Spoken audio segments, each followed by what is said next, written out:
Lagi-lagi kami ditempatkan suatu daerah yang menurut saya sebagai daerah tantangan, Pak. Dan memang saya suka tantangan. Kami melihat bagaimana ekonomi saat itu, Mbak ya, saat itu bagaimana ekonomi masyarakat perbatasan yang jauh ketinggalan dengan negeri seberang.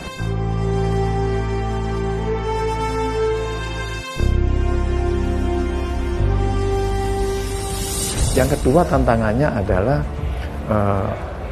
pendidikan yang sangat menyorot sekali perbedaannya, Pak.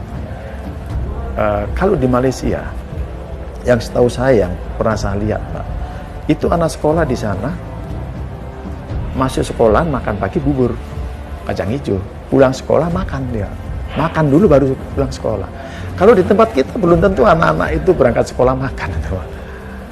Pulang belum tentu langsung makan di rumah. Bisa saja karena ekonominya seperti itu, pulang sekolah sama orang tuanya disuruh cari keladi di hutan untuk makan. Ini kan sangat mencolok sekali perbedaan, sehingga disitulah tantangan buat kita bagaimana masyarakat ini tidak luntur kebangsaannya, tidak luntur dia mempunyai kebanggaan bahwa dia itu warga negara Indonesia. Kalau kita biarkan lama-lama memang dia tidak bangga dengan Indonesia. Karena apa? Karena dia melihat negara seberang kok seperti itu. Sementara di negara dia sendiri kan seperti ini.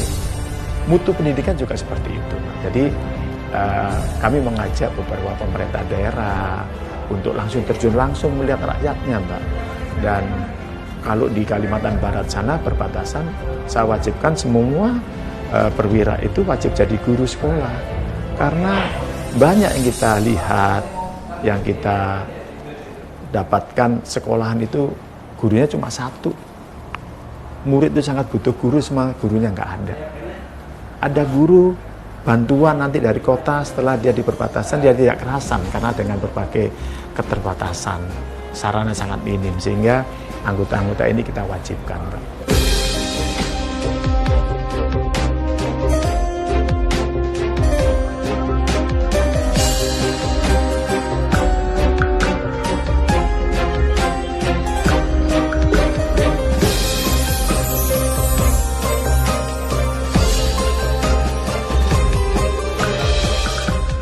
Ada desa itu seumur umur, waktu itu mungkin 73 tahun Indonesia merdeka, belum pernah mengibarkan bendera, Pak. Belum pernah mengibarkan bendera. Tanggal 17 pun dia nggak tahu itu kemerdekaan. Jadi apalagi upacara. Terus itu kan tidak bisa kita biarkan. Nanti lunturnya sebagai warga negara itu di situ akan terjadi, Pak. Akhirnya kitalah memberikan bendera itu. Satu rumah kita kasih 5 bendera, Mbak, waktu itu, Mbak, dengan tim. 4 hari 4 malam saya itu menancapkan tiang bendera sepanjang perbatasan 986 kilo 4 hari 4 malam dengan tim pakai sepeda motor, yang waktu itu memang belum ada jalan sama sekali itu, Mbak. Disitulah saya melihat yang dibilang orang etalase negara, wujudnya seperti itu. Dia ada potensi kopi, ada potensi pisang, ada potensi buah-buahan. Tapi jalan untuk mereka lalui ke kota untuk menjual hasil bumi tidak ada. Berhari-hari dia jalan kaki nggak mungkin. Nah, dengan kita buat jalan, sepeda motor bisa masuk, akhirnya hasil bumi ini bisa ini, Mbak, bisa dijual mereka. Ada nilai ekonominya. Akhirnya kesejahteraan mulai meningkat. Kalau kesejahteraan meningkat kan kehidupannya sehat.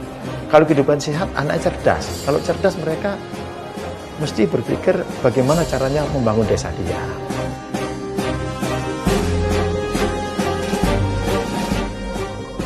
Jadi memang saya punya suami ini memang hobinya itu apa ya? Yang menantang lah istilahnya. Yang kalau yang biasa-biasa saja dia tuh ngantuk. Jadi dia tuh kalau saya tahu suami ini memang bukan tipe orang yang duduk di meja nulis-nulis, bukan tipe seperti itu. Tapi suami saya tuh senangnya itu yang apa ya? Yang di luar begitu loh, kegiatan yang di luar. Kayak seperti kemarin waktu di Sintang, seperti sangat menikmati sekali di hutan-hutan.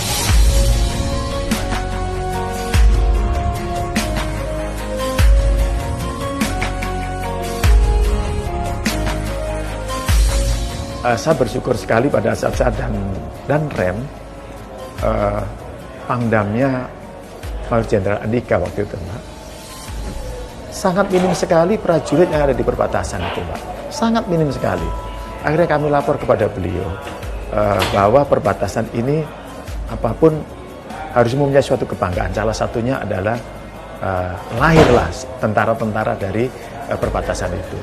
Petunjuk beliau, kasih kuota yang banyak perbatasan. Tapi kenyataannya kuota diberikan oleh Panglima, oleh Pangdam ini banyak, tidak bisa terpenuhi karena kesehatannya tidak ini ya Mbak, tidak sesuai dengan standar.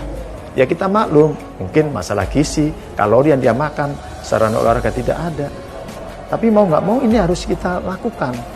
Akhirnya kami memberanikan diri kepada Pangdam, melapor bahwa bagaimana anak-anak perbatasan ini kita jadikan tentara walaupun di bawah standar. Contohnya kalau tentara itu 163, kami melapor kepada Panglima bahwa rata-rata kebanyakan itu ketingginya di bawah 163.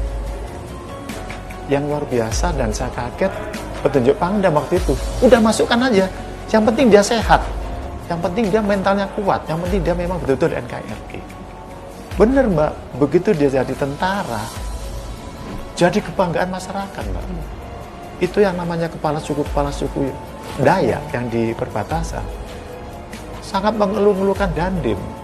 Sangat mengeluh-ngeluhkan Danrem Mbak. Karena putra-putranya yang terbaik itu diberikan kesempatan untuk menjadi tentara.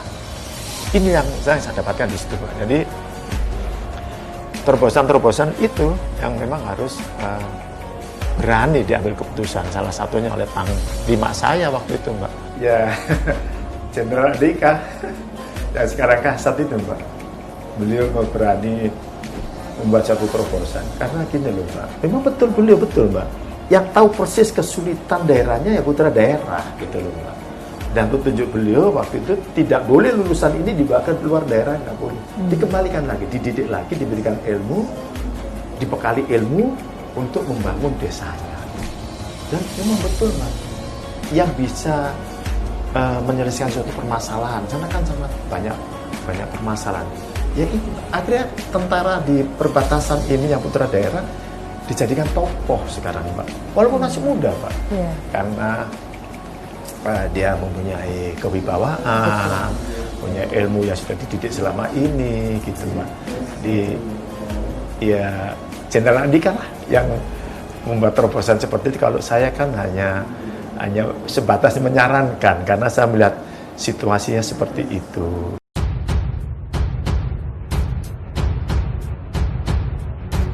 Setelah dari situ saya Kasdam, tidak pernah ketemu lagi Mbak ya, Kasdam Brawijaya. Setelah itu Kasdam Brawijaya saya Patisus 10 bulan Mbak.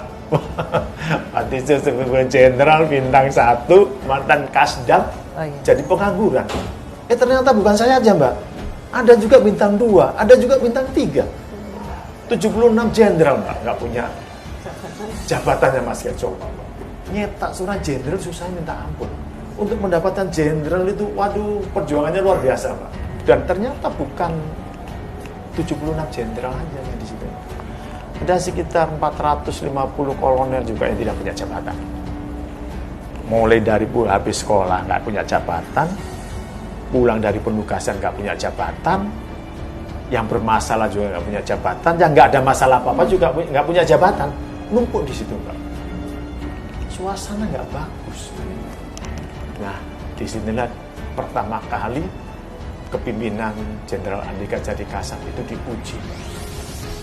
diuji bagaimana bisa memecahkan permasalahan 76 jenderal ini dengan sekitar 450 kolonel yang tidak punya jabatan saat itu.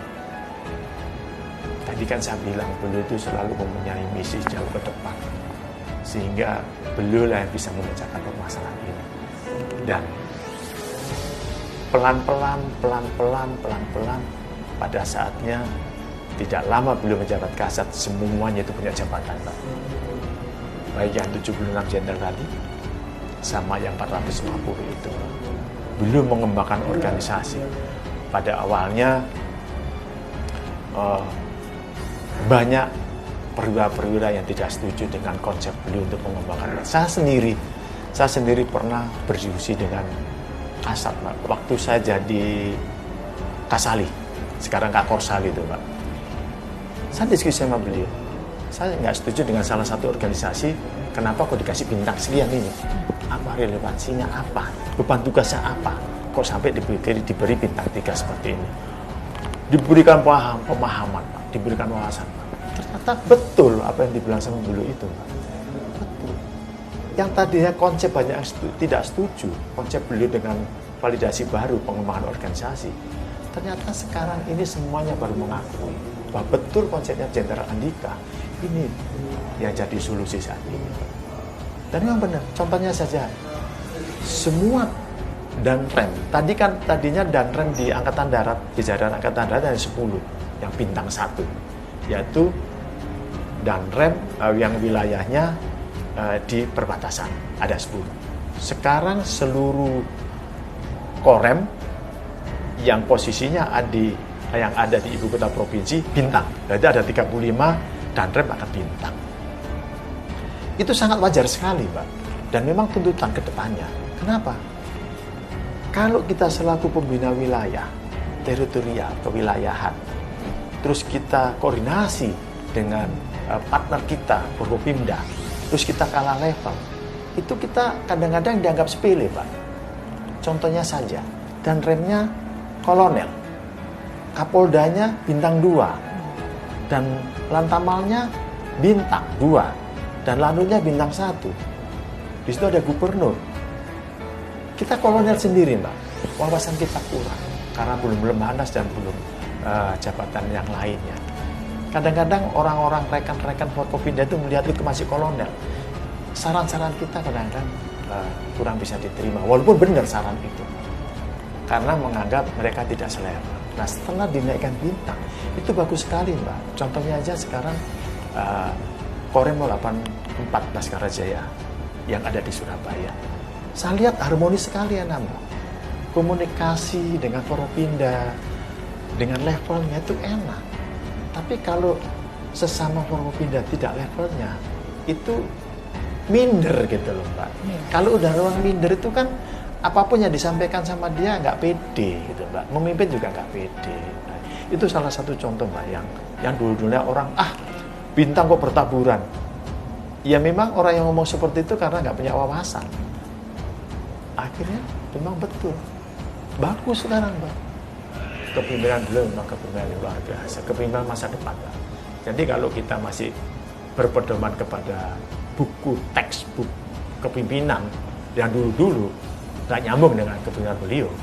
Karena kepemimpinan dulu memang zaman dulu itu memang bagus pada saat zamannya itu, Mbak. Tapi begitu diterapkan sekarang dengan zaman sekarang, ya tidak bisa. Nah, kepemimpinan beliau ini yang memang ideal sekali diterapkan di zaman-zaman seperti sekarang ini. Tentara itu kan pokoknya, itu yang beliau tidak mau, gitu, Pak. Kalau kita ditekan pokoknya orang nggak akan bisa berkembang, gitu, Pak. Arogansi pimpinan kan begitu, pokoknya gitu. Tidak ada arogansi, tidak ada. Tapi jangan dibilang beliau itu senyum-senyum terus, nggak marah, Mbak. Oh, saya juga dimarahi, Mbak. Bisa marah juga beliau itu, walaupun beliau senyum-senyum terus, ya marah. Kalau pekerjaan kita nggak beres, berapa kali saya aspal dimarahi, Mbak. Ya siap saja, memang salah dan wajar pimpinan memarahi karena kita tidak maksimal.